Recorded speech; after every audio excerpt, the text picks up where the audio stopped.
Hello everyone. Today we're going to be talking about intercenter and centroids of triangles.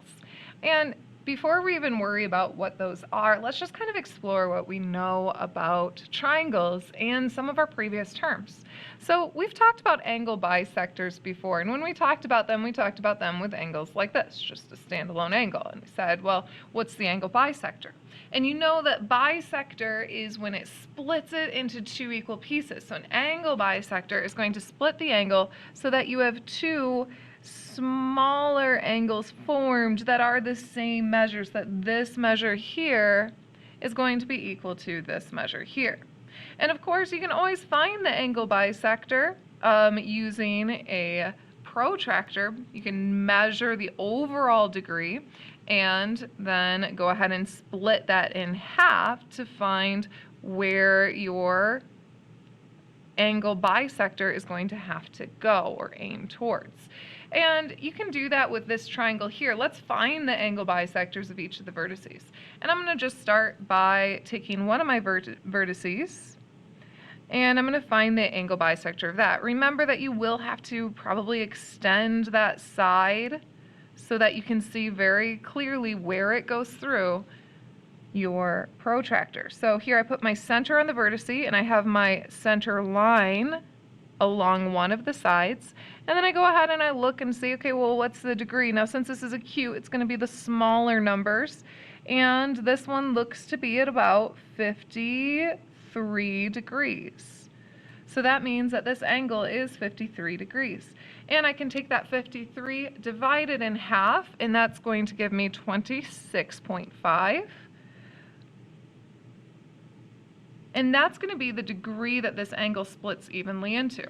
So once I know that degree, I can go ahead and take my protractor, put it back on that same spot, right? Center on the vertice, my center line on the line, and I can go to 26.5 about, which is going to be about here, or I can do it on the inside here. And I'm going to just connect my vertice all the way over to that point, and that will make my angle bisector. Now, if you're like, wow, that's a lot of measuring, and I really don't feel like doing that for each of the other triangle vertices, I mean, I get you there. That can make sense. But that's okay, because we can actually take a bit of a shortcut simply by doing some paper folding. So let's look at this triangle with paper folding. If I want to find the angle bisector of, let's say, this top vertice here, what I can do is I can take the triangle and line up the sides according to that vertice. So see how I'm like looking at this one. I'm going to line up the two sides that form that angle, and I'm going to just fold the triangle. Now what this does is it makes a crease that does actually split this in half, that this piece is going to be equal to this piece. And that's because, well, what I've just done is I've overlapped them so that this little half will have to be equal to this half on the other side. In other words, I've found the angle bisector. And that's really nice because I didn't have to do any measuring at all. I just have it, I have that crease, I can go ahead and fill in a line in the middle so that I know that I have that line recorded.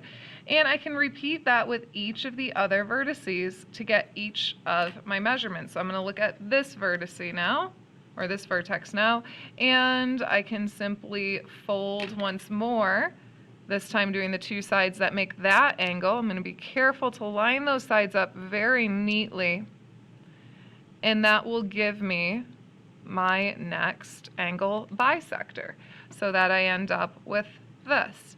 And again, I'll just darken that line that I just had formed by the crease. You can see that that's the crease there. And I'll just darken it with a different color so I can see it just slightly better. In fact, you can even just make the 2 points to connect them. And I have my second angle bisector. And let's go ahead and do the third angle bisector here, folding once more so that your sides overlap. Now, it's easier when, of course, you have a cutout triangle, but you can do that with paper, just trying to look through it to make sure that it's lined up. Or you can just cut them out and put them on the side, especially if we're taking pictures of our homework. It's not that hard to make yourself a little triangle on the side and just set it next to your paper when you're taking a picture. So there we go. I have my 3 angle bisectors. This line's a little bit off. Let me just get that extended correctly.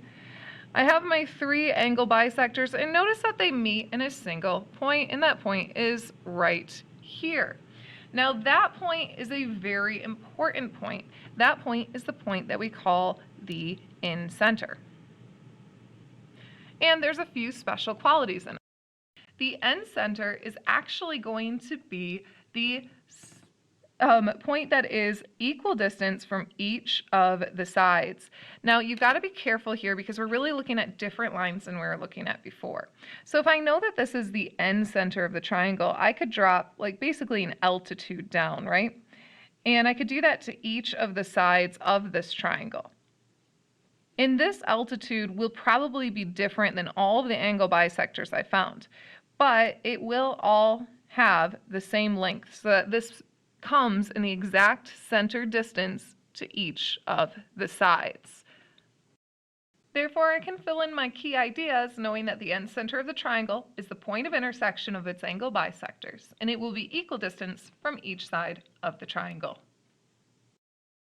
Now, of course, I can also find one other point in this triangle, and that is going to be what we call the centroid. But in order to find this point, once more, I'm going to be looking at another term that we're used to, and that is midpoints of opposite sides.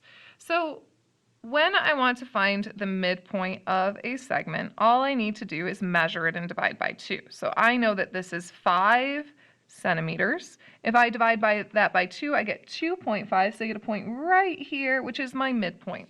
If I connect to the vertice of the opposite side, this over here, what I've formed is a median. So this right here is the median.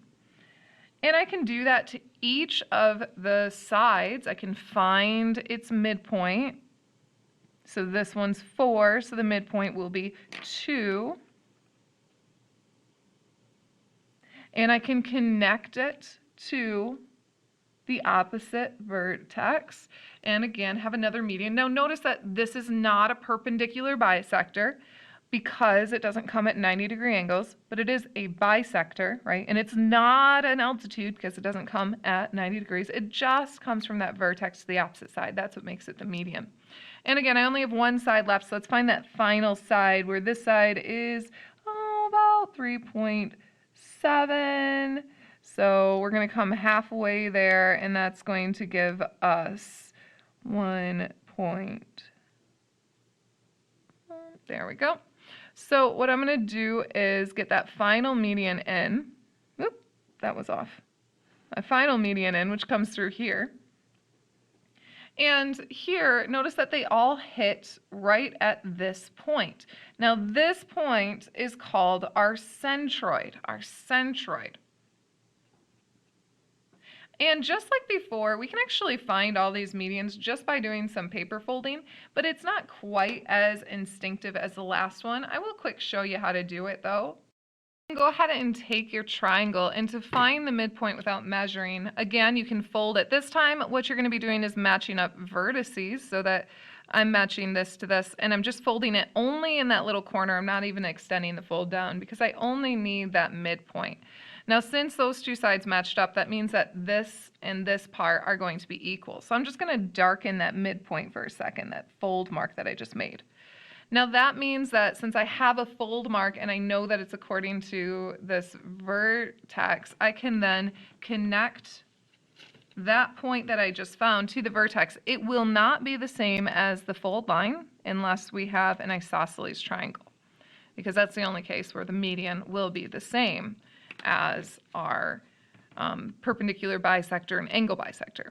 So again, I can do that with the next side. Again, I'm folding my 2 vertices together, and it's going to make kind of an odd shape. So just do that as carefully as you can so that they really line up nice. So you only need to pinch that corner again. You don't need to extend all the way down. And I have that next midpoint. You can see that little fold line there. And once I have that midpoint, all I need to do is connect it to the corresponding vertice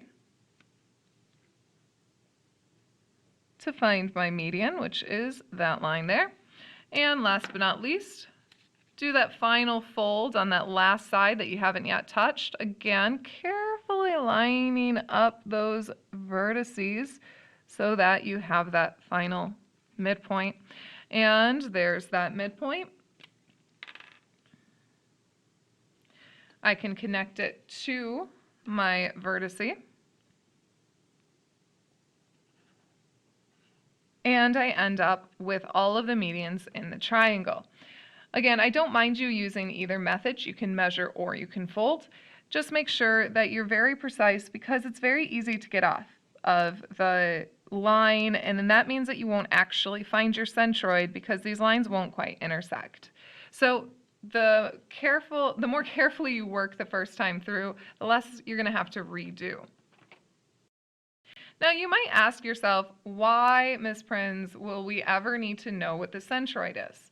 Well, there are some special properties of the centroid, and they can be used to find different lengths, and they can actually be used for a few practical things as well. But let's start with like the algebra portion.